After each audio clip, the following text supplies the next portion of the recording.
सुख सागर के द्वितीय स्कंद का पहला अध्याय। इसमें भगवान की भक्ति एवं उनके विराट स्वरूप का वर्णन बताया गया है। श्री सूत जी कहते हैं कि राजा परीक्षित ने ऐसा कहने पर श्री सुखदेव जी बोले, हे राजन, तुम्हारा प्रश्न बड़ा ही उत्तम है। तुम्हारे इस प्रश्न से संसार का बड़ा उपकार होने वाला है। इसमें मुक्त पुरुषों की भी सम्मति है। हे राजन, गृहस्थ और आत्म जिज्ञासुओं के सुनने के लिए यह प्रश्न बड़ा उत्तम है। इसे सुनकर वे अपना जीवन सार्थक कर सकते हैं।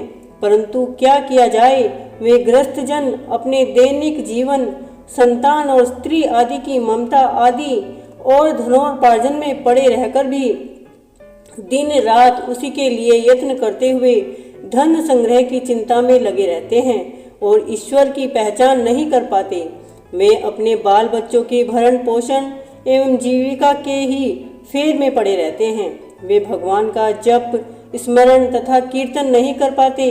वे निंद्रा और मैथुन में ही काल व्यतीत कर देते हैं। यद्यपि मुनियों ने योग शास्त्र की रचना पहले ही कर दी है, जिसके द्वारा वे जीवन के परम लाभ एवं मोक्ष को सरलता से प्राप्त कर सकते हैं। हे राजन, विधि निषेध से निवृत्त होकर भी मनुष्य विष्णु जी के गुणों का यशोगान करते हैं। हे राजन, द्वापर युग के अंत में मेरे पिता वेद व्यास जी ने मुझे श्रीमद् भागवत नामक पुराण को पढ़ाया था। यद्यपि मैं सर्वदा निर्गुण ब्रह्मा को ही जानता हूँ, तथापि मैंने श्री विष्णु जी की लीला से आकृष्ट होकर उनके बनाए हुए भागवत पुराण को पढ़ा। उस भागवत पुराण को मैं तुमसे कहता हूँ, क्योंकि तुम विष्णु जी के भक्त और एक परम जिज्ञासु हो। हे राजन, जो मनुष्य श्रद्धा सहित इस शास्त्र को श्रवण करता है, वह निश्चय ही भगवान का परम भक्त हो जाता है। जिसे संसार से अभय होने की इच्छा हो और जो विरागी तथा योग युक्त हो, उसे चाहिए कि वह अपने मोक्ष साधन के लिए श्री विष्णु जी के नाम का भजन करे। यदि मनुष्य संसार में आकर भी असावधान ही रहा तो उसमें क्या लाभ है। उसे तो चाहिए कि वह संसार में आकर अपने जीव का कल्याण करे। उसके लिए यदि वह एक क्षण भी अपना समय नित्य लगावे तो अच्छा है। क्षण मात्र में भी भगवान प्राप्ति हो जाती है। राजा खटवांग को ऐसा ही हुआ था। वे एक क्षण में ही सब कुछ त्याग कर श्री विष्णु जी को प्राप्त हो गए थे। फिर तुम्हें तो अभी रात दिन का समय है। इतनी अवधि में तुम अपने परलोक बनाने की सब साधनों को पूर्ण कर सकते हो। प्रत्येक मनुष्य का यह पहला कर्तव्य है कि जब वह मृत्यु के निकट पहुँचे, तब उससे पहले ही वह अपने समस्त सांसारिक बंधनों को तोड़ डाले। और सबसे उत्तम तो यह है कि वह अपने जीवन के अंतिम समय को स्नान, ध्यान, आसन और एकांत सेवन से ही व्यतीत करे। ओमकार ऐसे प्रणव के जाप से उसका मन वश में हो जाएगा, क्योंकि इस पुरुष का सारथी बुद्धि है। जब मन के द्वारा सब इंद्रिय जन्य विषयों को रोक कर्मों की वासना में खींच लेवे, तो यह मन बुद्धि से मिलकर श्री विष्णु जी की भक्ति करने लगता है। और इस प्रकार जब वह विष्णु जी के साथ लग जाता है तो सर्वदा ही शांत हो जाता है। अन्यथा वह रजोगुण से खिंचा हुआ मन बड़ा ही अज्ञानी है। बुद्धिमान को चाहिए कि वह इसे धारणा के द्वारा रोके, क्योंकि धारणा में बड़ी शक्ति है। धारणा से ये दोनों ही दोष नष्ट हो जाते हैं। धारणा के द्वारा योगी को योग सिद्धि में सफलता प्राप्त होती है। श्री सुखदेव जी के ऐसा कहने पर राजा परीक्षित ने पूछा, हे मुनीश्वर, वह धारणा क्या है और वह कैसे की जाती है, तथा किस प्रकार की धारणा से मनुष्य के मन का दोष नष्ट हो जाता है, वह सब आप कहिए। श्री सुखदेव जी बोले, हे राजन, यह योग का एक बड़ा सुंदर विषय है। आसन, प्राणायाम और प्रत्याहार के पश्चात ही धारणा का आगमन होता है।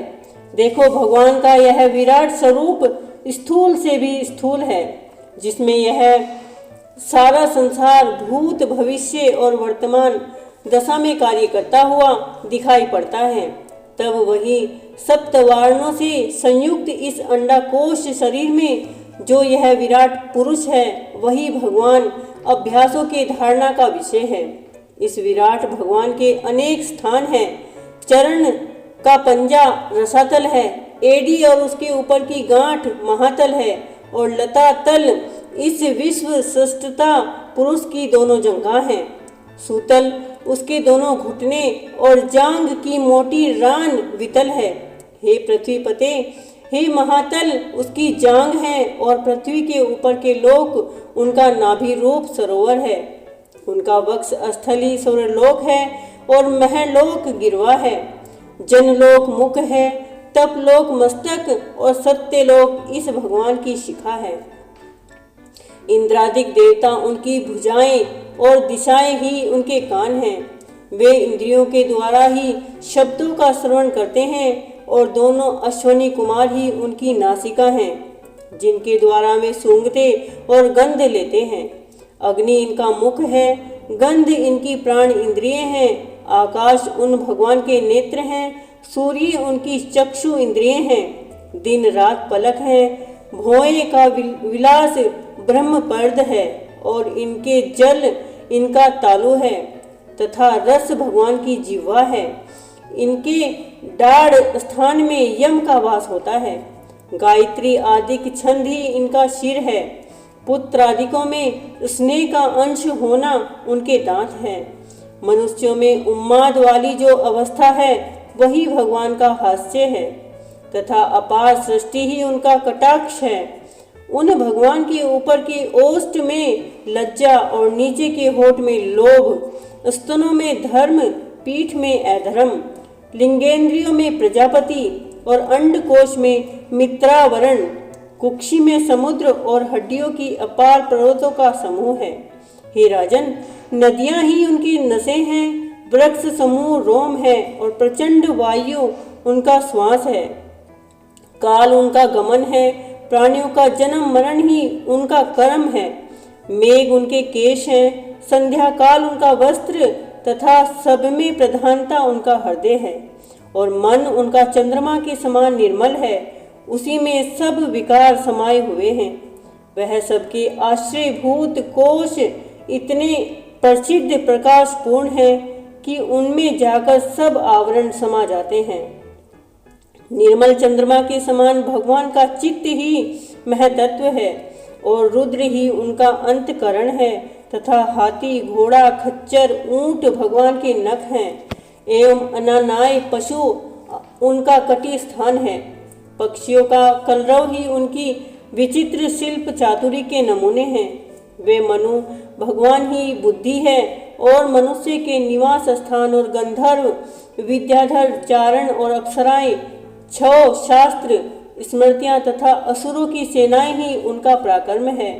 उनके मुख से ब्राह्मण, भुजाओं से क्षत्रिय, उदर से वैश्य और चरणों से शूद्र उत्पन्न हुए हैं। नाना प्रकार के शुभ कार्य यज्ञ हैं। हे राजन, यह जो इतने विस्तार सहित मैंने तुमसे नाना विघ्न नामों से युक्त भगवान के अवयवों का वर्णन किया है, उसे समझकर मोक्ष को चाहने वाले कहीं भी धारणा कर सकते हैं। भगवान की यह स्थूल उपासना जिज्ञासुओं का शीघ्र ही भक्ति लाभ कराती है। बोलो श्री कृष्ण भगवान की जय।